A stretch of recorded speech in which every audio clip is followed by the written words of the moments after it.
D'accord, merci beaucoup. Euh, je pense que je vais articuler mon intervention sur 3 points, parce qu'au-delà du dialogue lui-même, il est question de voir dans le contexte de l'Occident en tant que soufi et vivant dans ce contexte occidental. Ce qui m'amène en premier point, c'est que comment être soufi au XXIe siècle, si certains considèrent le soufisme comme étant une voie traditionnelle, certains courants aujourd'hui qui émergent ça et là, notamment qui sont dominants dans le monde arabe, considèrent le soufisme, les confréries soufis comme étant des formes d'hétérodoxie, s'ils ne sont pas considérés comme simplement dépassés et que l'islam, qu'ils appellent un islam réformé et réformiste, devrait se substituer à ce soufisme qu'on considère quelquefois comme rétrograde. Alors je crois que sur ce premier point d'être de soufi au XXIe siècle, ça nous mènera à un deuxième point sur le dialogue, comment passer donc du dialogue théorisé au dialogue vécu, ce qui est une belle transition pour évoquer la situation ici en France, que je connais le mieux pour parler d'un pays qu'on dit occidental, bien que le terme géographiquement, le Maroc est plus occidental que l'Allemagne. D'ailleurs, le Maroc s'appelle Al-Maghrib, l'Occident, ce qui devrait quand même nous pousser à une certaine réflexion.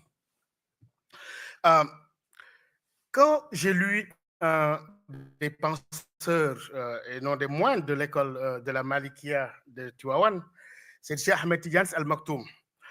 Il évoque une notion qui lui est très commune, la notion de himma, qu'il définit en disant que himamun la muntaha likibariha wa himmatuhu sora ajalu min ad-dahr.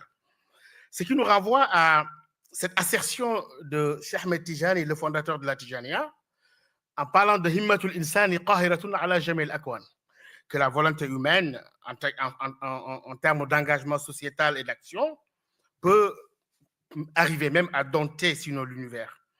Il dit que, en parlant de l'exemple de Serigne Babacar Sy, donc le parrain de ces journées, en tant qu'un Tidjane incarné, il dit qu'il a des visées dont les plus grandes sont sans limite, et la moindre d'entre elles dépasse les dimensions de l'univers.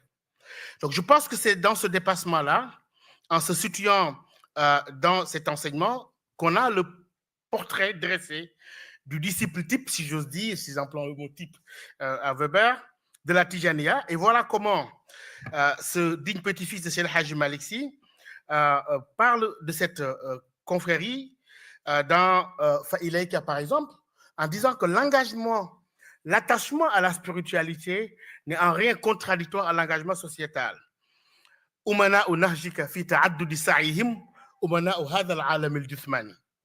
Les plénipotentiaires de ta voix, compte tenu de la diversité de leur approche, constituent en soi les modèles de loyauté de ce monde finissant.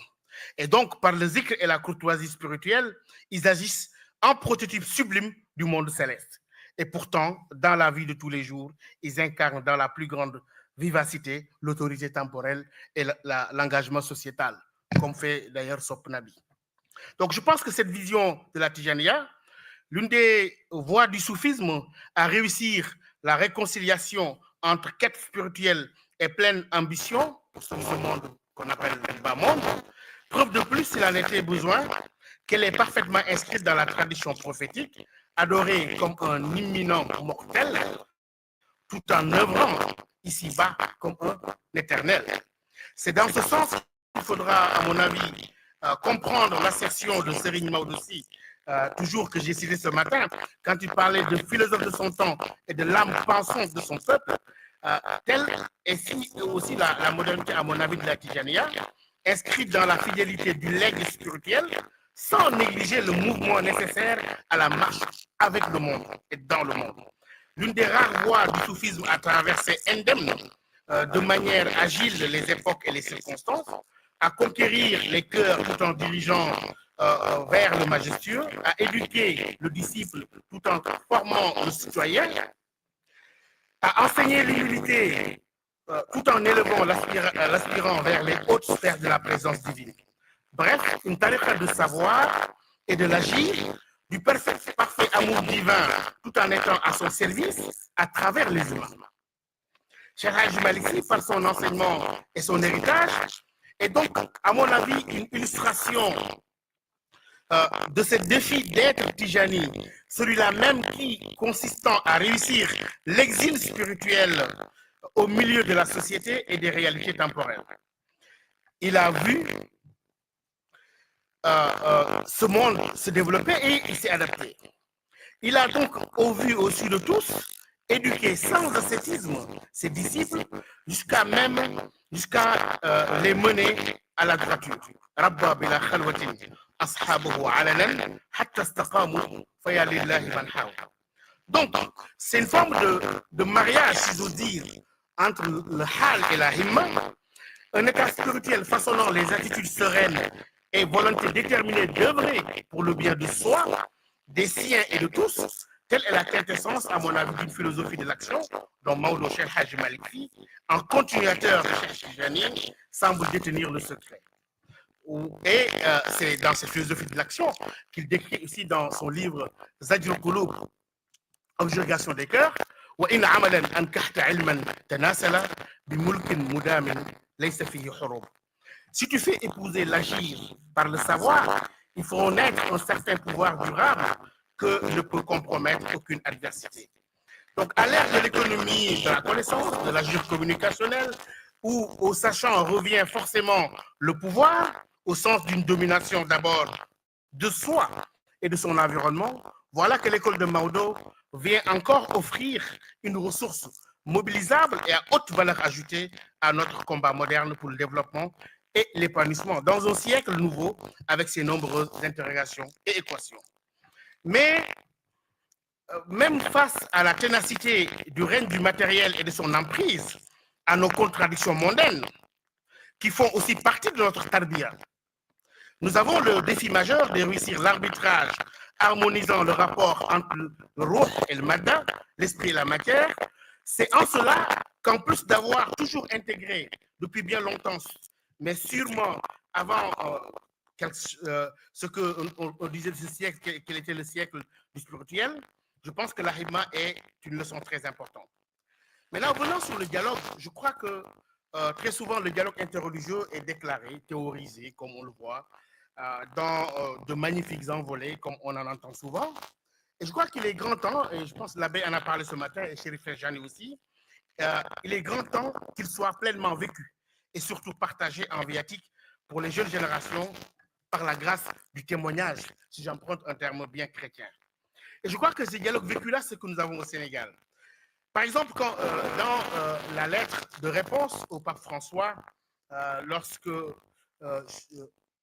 il avait publié l'encyclique Fratelli Tutti, tous frères, j'avais à l'époque envoyé une réponse d'un Africain musulman au pape. Et ça a été publié dans certaines revues du Vatican et ça a même provoqué un dialogue interreligieux par le biais de l'Internet à l'époque de la Covid. En disant que, par exemple, vrai qu'un parcours que nous avons, né à Hambourg, par exemple, ville que je connais très bien, qui a reçu les premiers missionnaires avec le père Henri Grave,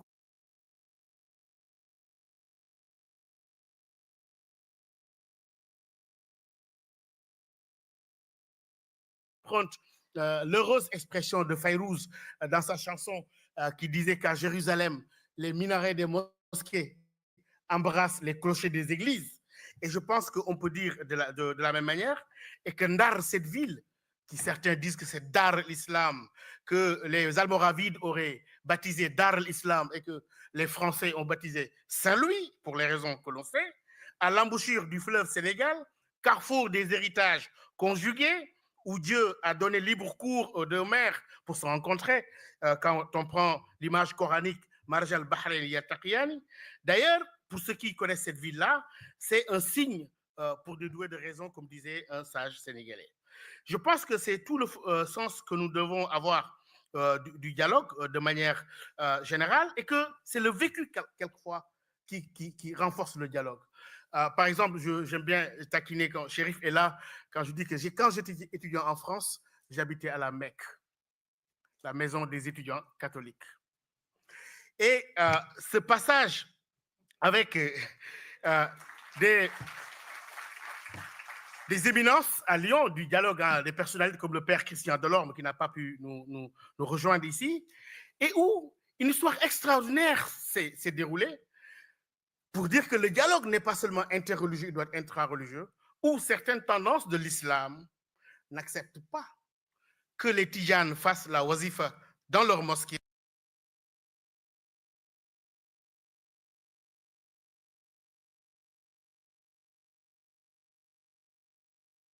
Antoine. Avec une salle qu'on partageait avec les Coptes qui avaient les mêmes types de problèmes que les soufis et les tidjanes. Donc, je pense que c'est en cela, l'Émile Abdelkader, il a été cité beaucoup ici aujourd'hui, en cette réalité ultime, etc. Je ne vais pas allonger la conférence, mais j'aime bien lorsqu'il dit que si tu penses qu'il est ce que croient les diverses communautés, musulmans, chrétiens, juifs, mazdéens, polythéistes et autres, il est cela. Il est autre cela. Et si tu penses et crois ce que professent les connaisseurs par excellence, prophètes, saints, anges, il est cela. Il est autre cela. Aucune de ces créatures ne l'adore sous ces aspects. Aucune ne lui est infidèle sous tous ces aspects. Nul ne l'ignore sous tous ces aspects. Et je crois que là, dans le livre des Haltes, il parlait de cette volonté divine d'enseigner la diversité, que nul n'est égaré et que tous, nous sommes sur le chemin vers la fraternité. Je crois que l'essentiel de cette rencontre dans l'esprit, c'est aller au-delà de la lettre. Et je crois que c'est cela qui pourrait nous aider à mieux vivre ce dialogue. Je parle très souvent de Guénon avec ce symbolisme de la croix, où il parle d'un point principiel à la croisée des cheminements spirituels et des efforts profanes de vivre en tant que vicaire de Dieu sur terre, Khalifatullah fil ard. Et je crois que aussi dans cette démonstration-là, on trouve parfaitement la transition dans le vécu en tant que minorité musulmane en France. Moi, très souvent, je pense que ce pays-là, qui s'appelle la France, a été, pour moi en tout cas, une opportunité de découverte de la diversité d'abord des réalités islamiques. Nous avons grandi en terrain malikite, soufi, tijania. On arrive en France, on découvre les autres manières de pratiquer. On va nos amis turcs, nos amis du Maghreb, ailleurs. Donc, une première opportunité. L'autre opportunité, je pense que ce pays-là est un creuset. N'en déplaise maintenant à tous les théoriciens de choc de civilisation, de grands remplacements, etc. Ce pays est un creuset. Il est fait par le croisement de tous les peuples, de toutes les populations qui ont vécu et qui ont donné de leur culture, de leur contribution à ce pays-là. C'est ça la France. Quand Henri de Bourgné disait que chaque homme a deux pays, le sien et puis la France, et je crois que c'est dans cette perspective-là que les musulmans en France, ou les musulmans de France, ou les musulmans français, ont une réelle contribution à apporter dans le cadre du débat aujourd'hui philosophique ici, du vivre ensemble. Je pense qu'il faut qu'ils assument cette possibilité d'être des citoyens dans une république laïque, mais tout en étant enracinés dans leur culture et leurs valeurs, en étant dans une démarche de partage à la croisée des chemins, à la croisée des spiritualités, des leçons de sagesse, des philosophies, parce qu'en définitive, il n'y a pas une identité française telle qu'elle. Il y a des identités en devenir, si j'ose dire, comme Amin Maalouf qui disait, et que dans cet appel-là, dans ce méli-mélo, en tout cas dans cet appel à la diversité, les musulmans, les autres spiritualités ont plein de choses à apporter à ce pays dont la culture, dont l'identité est en perpétuelle construction. Je vous remercie.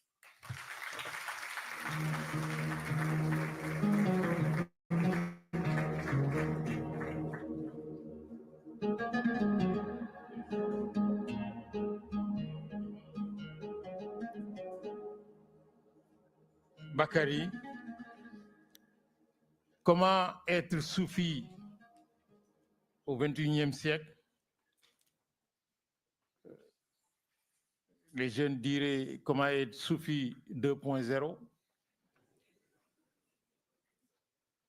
Mais est-ce que soufi s'insère dans un temps, dans un contexte, ou dans une perception et une pratique? Comment dialoguer en passant de la théorie à la pratique? Comment le soufiste qui vit son soufisme peut échanger avec les autres croyants qui ne sont pas soufis, mais dans le vécu? Parce que lui est soufi à partir d'une pratique du soufisme. Et comment pratiquer ce vécu avec les autres qui ne sont pas soufis? Et pour tout dire, Serigne Cheikh nous apporte la réponse. Il s'agit d'une dialectique du savoir et de l'action. Le soufisme, c'est une dialectique du savoir et de l'action. C'est-à-dire de celui-là qui va à la quête de Allah subhanahu wa ta'ala jusqu'à enlever le pan qui le sépare de l'ignorance pour accéder au savoir absolu et qui en tire les vraies leçons maintenant dans son action, en tant que fédérateur, en tant que quelqu'un qui apporte des solutions plutôt que qui pose des problèmes. Enfin, le dialogue en tant que dialogue interreligieux, en tant que vécu et non pas simple théorie tous les jours. Et tu évoques, in fine, ce creuset de civilisation qu'est Saint-Louis avant d'arriver à Paris, avec ses particularités. C'est peut-être que cette ville a été très tôt découverte par les Almoravides quand ils sont descendus du fleuve. Le premier point d'ancrage au Sénégal, c'est Saint-Louis. Les Hollandais, les Portugais, les Français, les Anglais, les Halpulaar, les Walo-Walo. Et ce creuset a fait ce métissage qui, d'ailleurs, du point de vue religieux, est assez symptomatique. La première grande mosquée de Saint-Louis, qui est aussi sûrement l'une des premières grandes mosquées du Sénégal, et peut-être l'une des rares mosquées qui a un clocher. Beaucoup de gens ne font pas attention. Ah oui, un clocher. Et ça, c'est une forme de soufisme, d'élévation qui, en redescendant, apporte plus de solutions qu'il ne pose de problèmes. Et sous ce rapport, ta conclusion sur la réflexion en devenir sur l'islam de France ou l'islam en France est extrêmement intéressante. Est-ce un islam de France ou un islam en France? C'est en essayant de répondre à cette question de manière subtile, mais qu'on arrivera non pas à domestiquer l'islam, mais à ingérer l'islam à côté de toutes les autres croyances et convictions, non pas seulement de la France, mais de l'Occident. Merci beaucoup, Vandam. Merci beaucoup, Bakary, pour ces introductions extrêmement intéressantes qui nous autorisent peut-être une ou deux questions, parce que, je le rappelle, notre ami Grégory a son train à prendre. Et si on veut qu'il revienne l'année prochaine, il ne faut pas qu'il rate son train cette année.